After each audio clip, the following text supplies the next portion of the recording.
to the Nasty Metal Productions channel here at YouTube, and of course this is Heavy Thrashhead, the guy who runs this channel.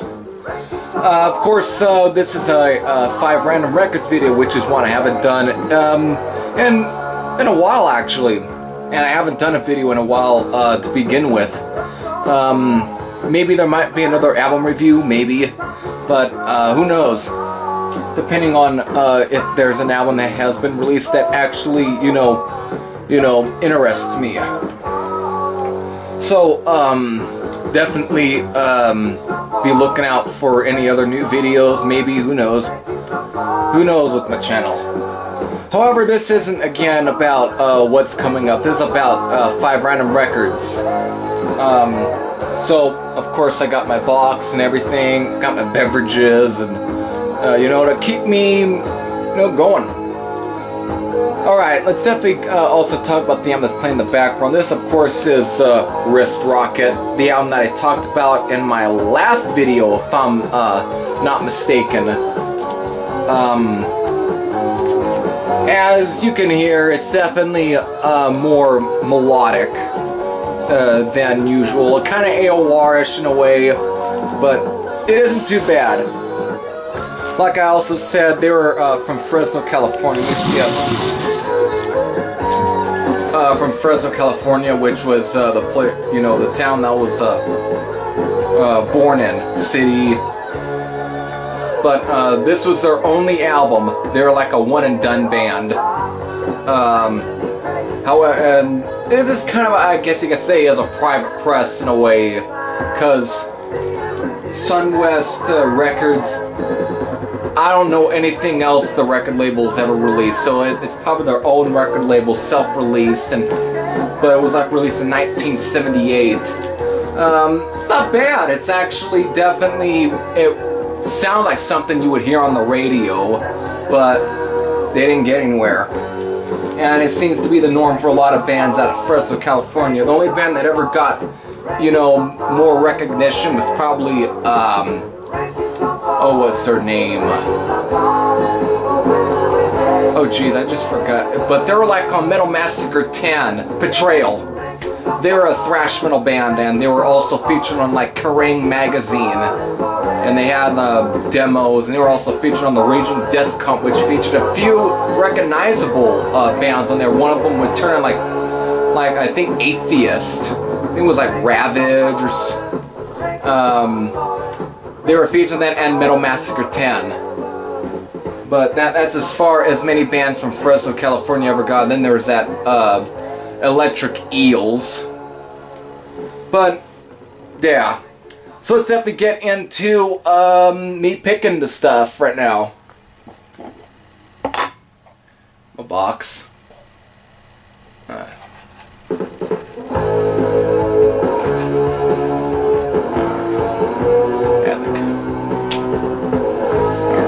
Number 2. We're going number 2 now. Let me take a drink first. If you want to know what I'm drinking, it's a mixture of Coca-Cola and Kirkland brand light beer. Yeah, we're definitely boozing a bit today.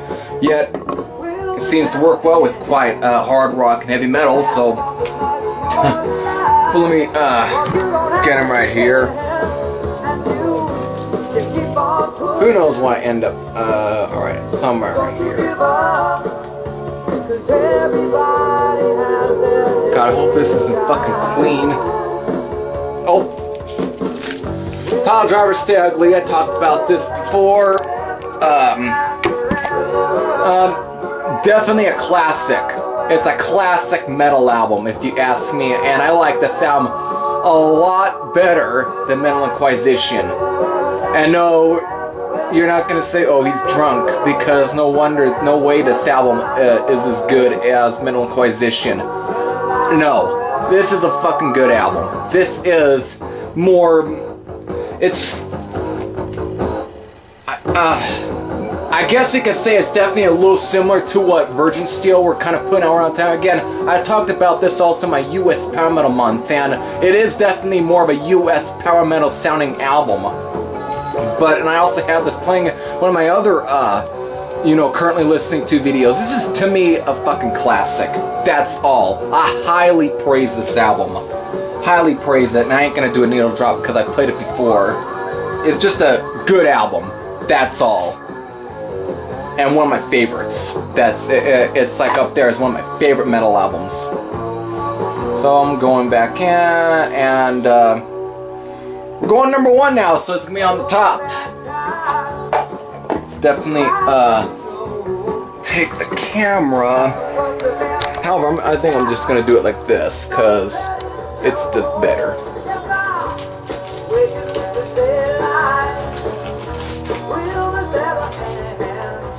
God, I really don't know what the fuck this kind of even being. But that's the charm about 5 Random Records. You just don't know what the fuck I'm gonna be taking out. What the fuck is this? Like a double album? What am I taking out? Hope it's not an album I talked about before. Oh! Blue Cheer. And of course, it's not in the best shape, but it's an original pressing, part of my dad's collection, so it's, like, again, an original pressing, and of course, Blue Cheer. Of course, Summertime Blues, which is a cover track, and probably one of the heaviest versions you'll hear of that cover. But, yeah. Good album. I ain't gonna do a needle drop because I might get copyright for that. But definitely, even for like 1969, right? Should be correct on that.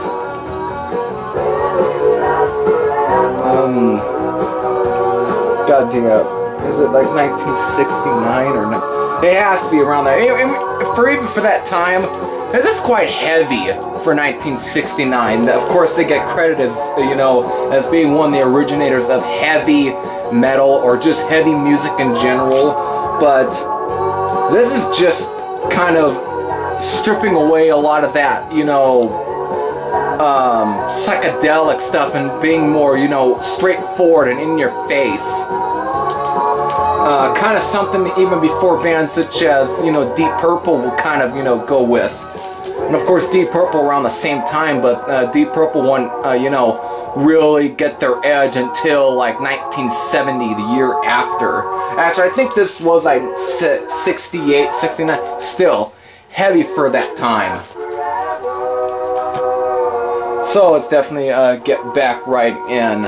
And I haven't found a record that's good enough to play, that kind of replace this.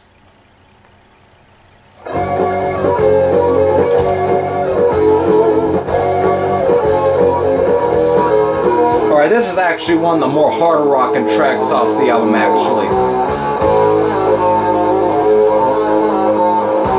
And it's like the only track on this album that is actually being, at least kind of heavy. And the track is actually on side 1. It's titled Rock and Roll It, so it's the track that ends it. But we're going with number 2 right now.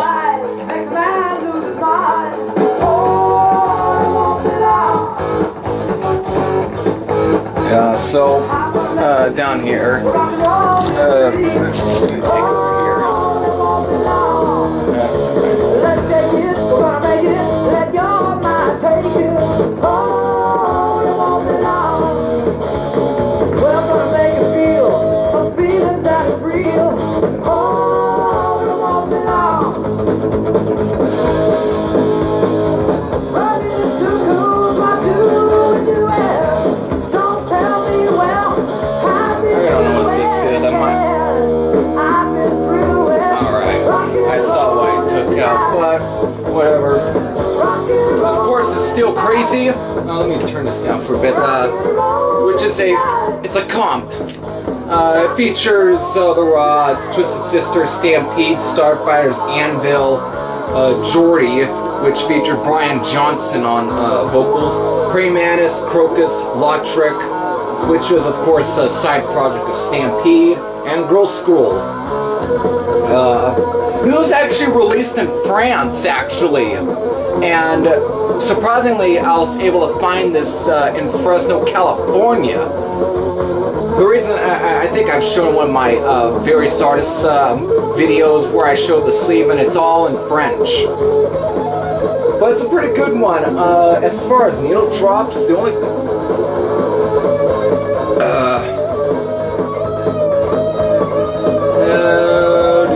you know what? I'm actually gonna put on the Logic track because it's AC/DC-ish sounding, but it's actually a pretty good track, and I would like the.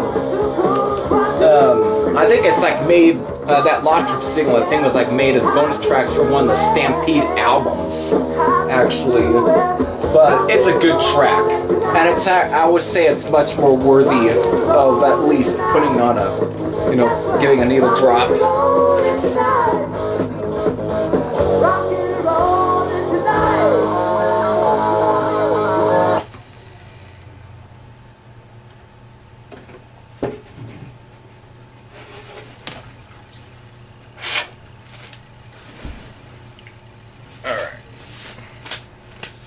Actually, fuck.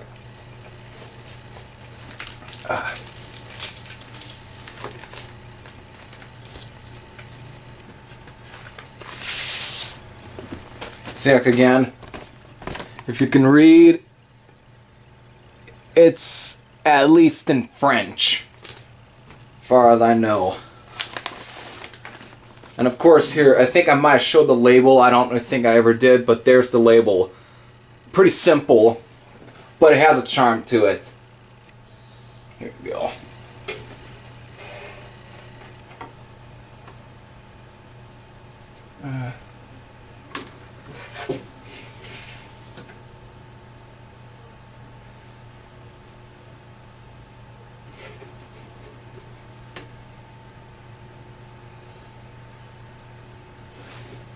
Here we go.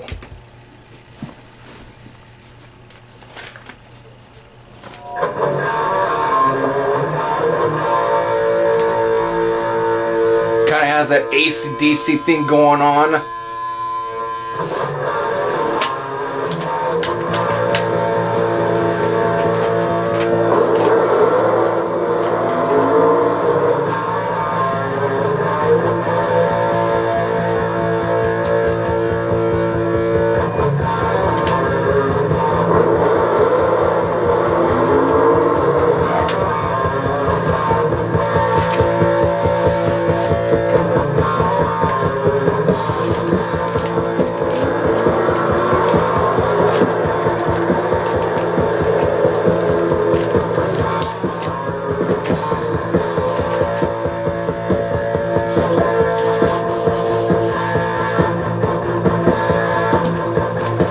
But of course, you have to talk about that cover. Look at that. Kind of odd for a compilation such as this, but it gives it that charm.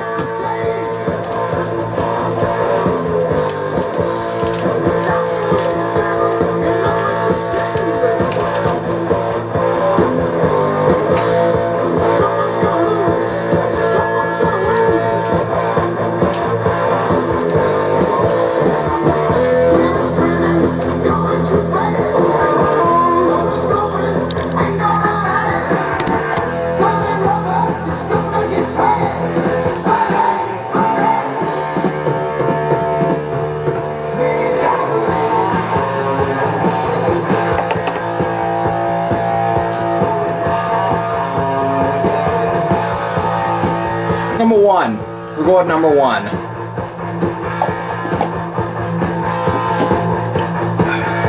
So we're going.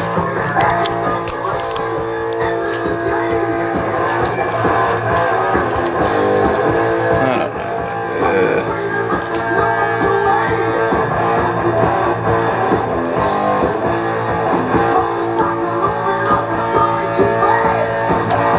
What's this?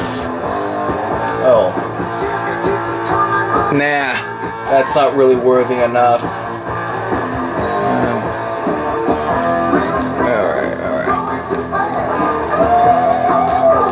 Let's see what this is. Alright. Again, I keep picking up Black Sabbath albums. The thing is, whatever. I know, that's kind of cheating.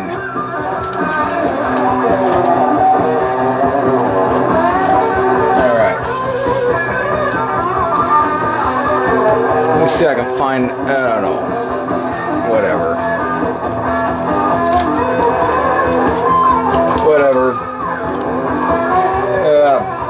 It's of course a Sabbath Bloody Sabbath, Black Sabbath, of course. It's a good album. It's definitely far from my favorite though from Black Sabbath, to be quite honest. The only thing that's really good about this album is the front and back cover. Just, you know, cool. But it's definitely some worthy tracks in there. Of course, this title track. National Acrobat isn't too bad. Killing Yourself to Live. You know, there's some good tracks on here. That's all.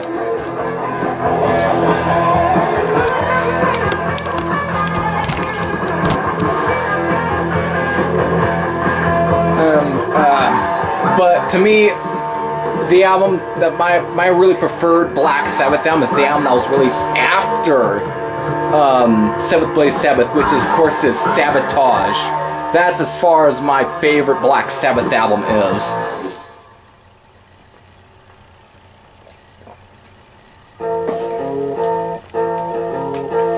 So let's definitely go right in again. And this is that. This was, of course, is 1, 2, 3, 4. 2.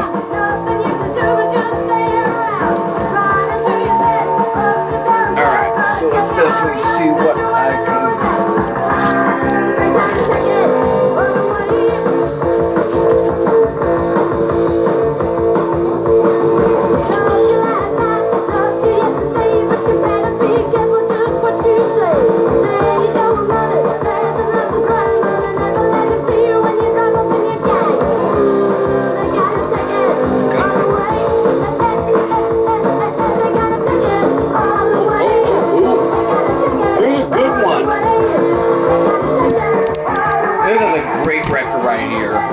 I just picked out, and I'm gonna do a needle drop on this one.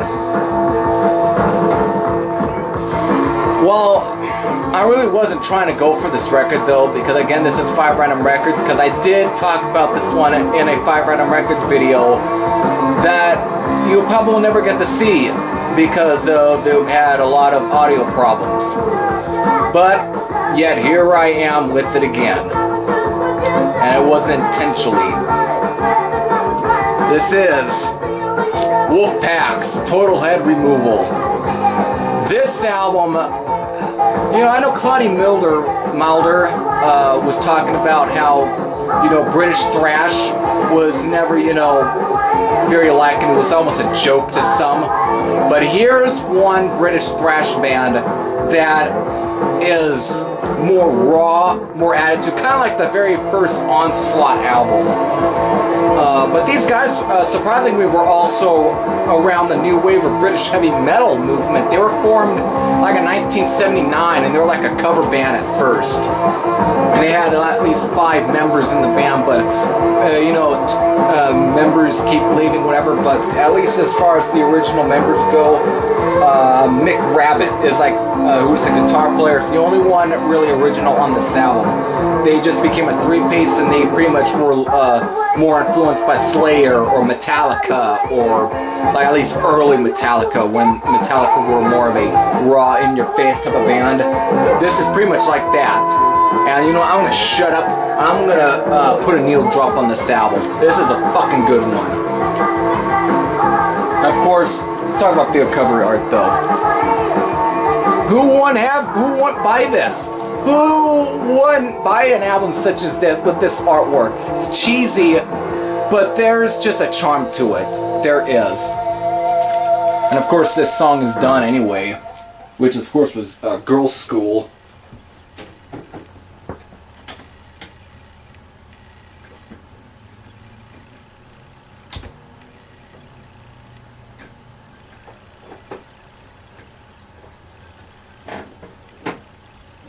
So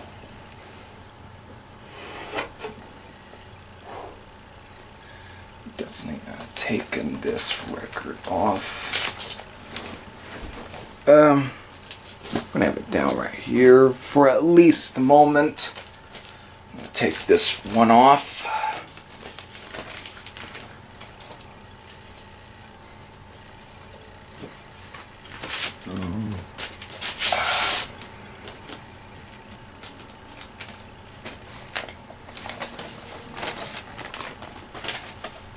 Of course, this was on the Chain Reaction label, which was a, you know, a very one and done label. They did like a Metal Forces comp actually that had like Leviathan on it, which was of course Chris Barnes' early band. But this is the only full length album they ever released.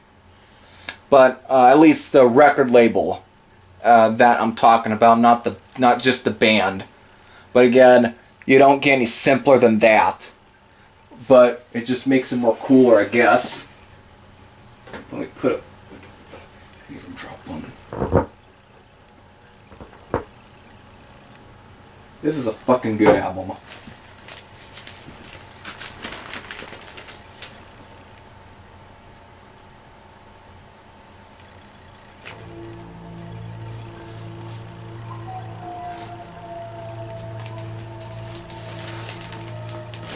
Kind of turn this up for a bit. Let's check out this intro.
Yeah, this is a fucking good album. I like this. Yeah, I'm gonna turn this up.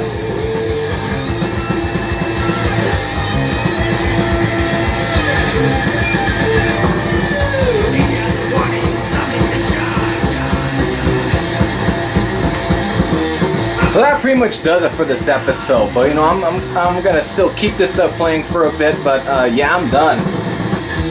But let's also take a look at the back as well. Simple, but again, it pretty much, oh geez, it's pretty much a good way to even describe this album, in a way. It's just straightforward.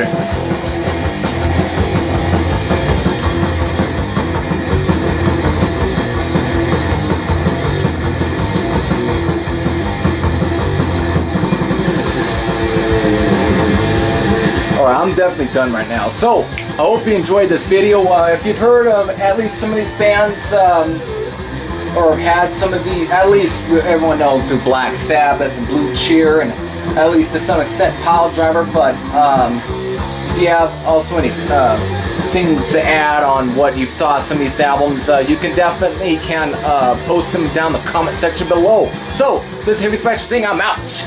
I'll see you later.